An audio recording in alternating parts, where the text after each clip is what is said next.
हाय की नाही? तेच तर हो दाजी, तुम्ही ना तुम्हाला तुमची काळजीच नाही, माई काळजीच नाही. हाय लय काळजी आहे तुझी मला.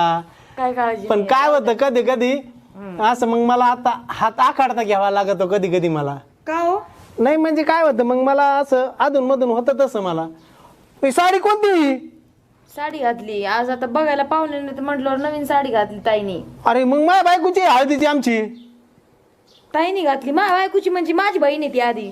दाजी तुम्ही पण ना, अरे लयच मग- तुमचं लय अवघड आहे. काय अरे मग बोलताय? माझ्या बायकोच्या हळदीची म्हणलं मी, असं म्हणलं तुला. माझ्या बायकोची एवढं त्याच्यामध्ये लय काय, माझी बहीण आहे आधी ती. बरं बाई तुझी बहीण आधी. काय ग बाहेर ये 1 मिनिट. कशाला बोली ती? चालल्यात गप्पा आपल्या तर चालू दे थोड्या वेळ. हा. दाजी बघ मला काय म्हणते, दाईलाच नाव सांगते. ती म्हणते कधी येणार आहे पोरग. काय ग पिऊ बाई, काय तुला एवढी पोराची काही झाली? हा ना, मी म्हटलं येईन जरा दम काय, कशाला काय करते. नाही ग,